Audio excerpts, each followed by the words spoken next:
It's Friday, August the 3rd, and this is your Barbados Today Evening News Update. I'm Emmanuel Joseph. Thanks for joining us. Topping the news at this hour, Barbados is now home to one of the leading international medical institutions in the world. Prime Minister Mia Mottley announced this afternoon that the U.S.-based Ross University School of Medicine will begin classes on January the 5th next year.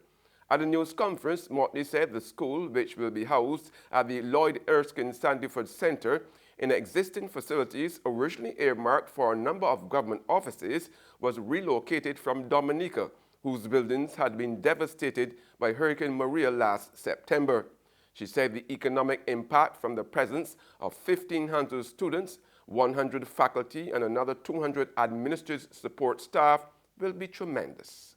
So, ladies and gentlemen, the economic activity that we expect Ross to spin as a result of their presence here is likely to be in the vicinity of over $100 million, 1% of GDP, and we believe that this is the kind of direction, the kind of investment, the kind of partnership that we in Barbados want to bring.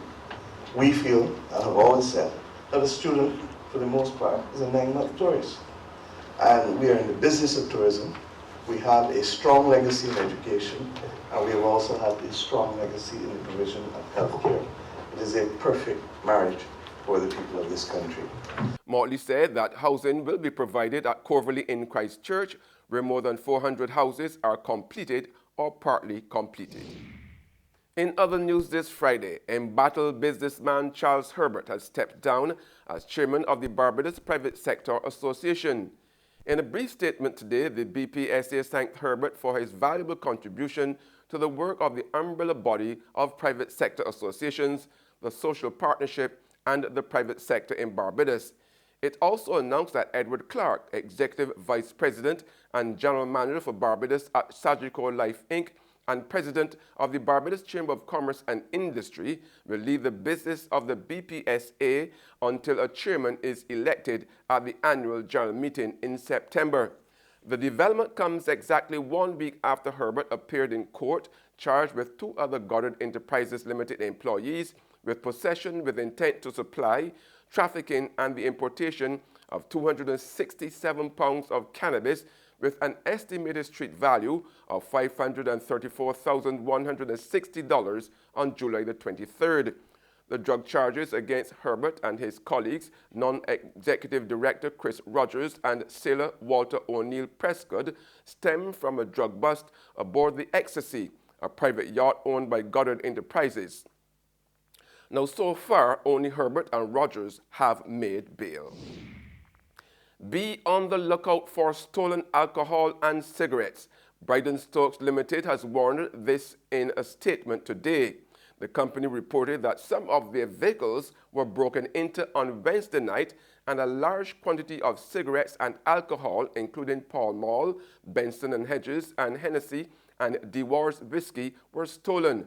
The company urged the public to be on the lookout for anyone trying to offload this stolen merchandise and support it in not purchasing from unauthorized sources. Bryden Stokes is offering a reward of $10,000 in cash to anyone who can assist police with information that leads to the arrest and conviction of the person or persons involved. They may contact the Black Rock Police Station at 417-7500, 7501 or 7502, or headquarters of the Criminal Investigation Department at 430-7189.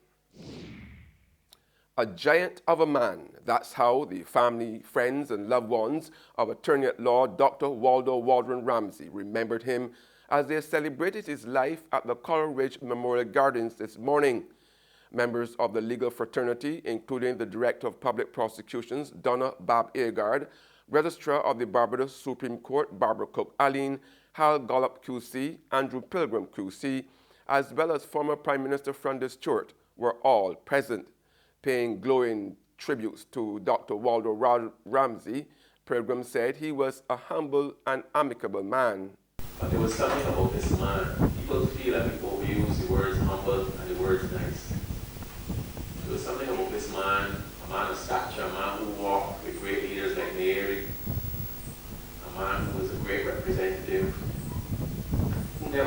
themselves so seriously as this profession seems to demand. Always had time for a little joke with me. Always found a way of including me, my other young colleagues, in an ordinary conversation, man to man, man to woman. He would always say to me, I know Charlie, you know Charlie before you're born, I know Frank, I know Paul. Don't think I don't know you, young pilgrim.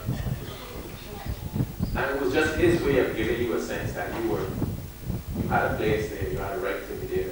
Delivering the eulogy, his former schoolmate at Combermere, Dr. Don Blackman, lamented that Dr. Waldron Ramsey was mistreated despite his greatness. Waldron Ramsey was born in the year 1930, at a time when there was no adult suffrage in Barbados. Black people in Barbados could not vote. Black people in Barbados were treated like animals. And I will tell you this, very often he told me a story about how he had to follow his forebears to the plantation to pick up potatoes. And when he was there, the white racists who were in control of the situation would spit in the air and the saliva would fall on his face. That is the reality that he confronted as a young person. The situation was alleviated to some extent when in the year 1950 there was adult suffrage and you could get a black controlled government under Grant Adams in this country. That is the situation in which he found himself. And longtime friend, former Prime Minister Stewart, said Waldron Ramsey touched and influenced the lives of Barbadians. The idea of my not being here this morning was out of the question. I had to be here because the man whose life we celebrated this morning was not a counterfeit. He was not pinchbeck.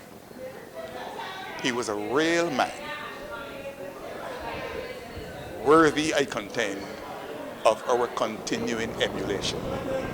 May he rest in peace. Meanwhile, tears flowed freely this afternoon at the Westbury Cemetery Chapel as family and friends said goodbye to publisher and outspoken Barbados tourism advocate Richard Pitcher. The founder of Fun & Son Publishing, who was as vocal about Barbados' tourism as he was critical about the failures of regional airline Liat, was laid to rest at the Westbury Cemetery following an intimate ceremony. Delivering the eulogy, Pitcher's niece, Vanessa Chambers, described her uncle as a multifaceted man who had a deep love for his family and country. She also revealed that her uncle was a man who held high ideals and standards for professionalism. There's regional and international news after this short break.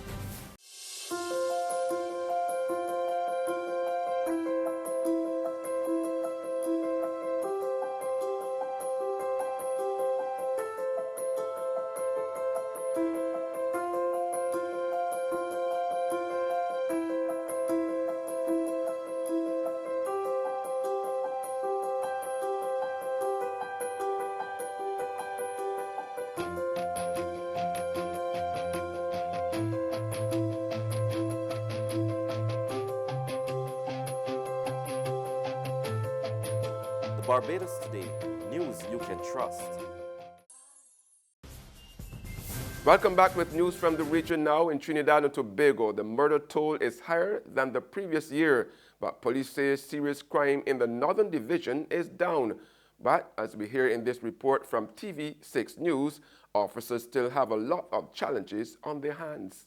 For the period January 1st, 2018 to the present time, the Northeastern Division has realized a decrease of 21% in serious reported crimes, from 645 such crimes in 2017 to 515 for the current period.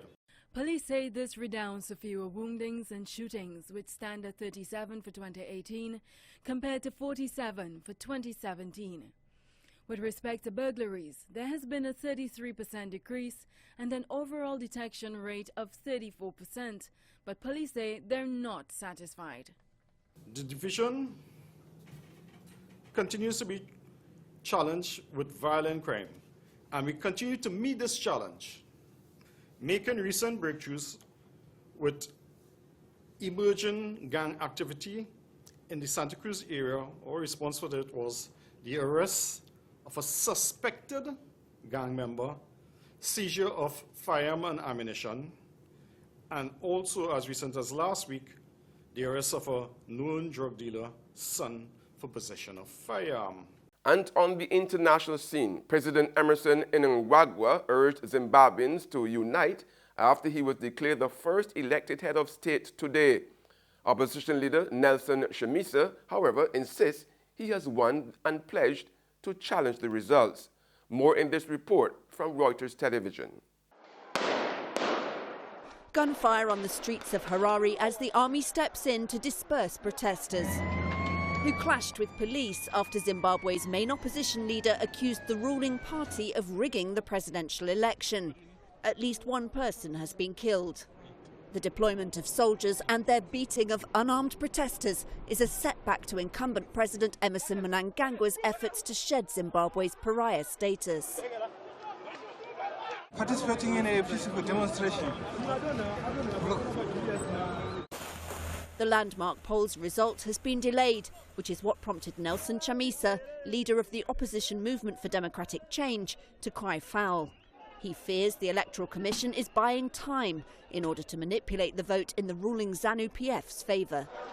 This was meant to be the election that turned a page on 4 decades of Robert Mugabe's rule. Zimbabweans hoping a clean vote will attract foreign investors to a long-crippled economy. Chamisa was in what was thought to be a tight 2-horse race with Emerson Mnangagwa, Mugabe's one-time confidant and security chief who took power following a de facto coup last year. And that's news, but for the very latest, visit our website at www.barbadostoday.bb. You can also subscribe to our e-paper, email updates, or like us on Facebook, and sign up for our breaking news alerts via WhatsApp. We are also on Izumi Media in bus terminals, as well as screenplay at supermarkets and gas stations near you. You can also hear us on Mix 96.9 FM. I'm Emmanuel Joseph. Have a fantastic weekend.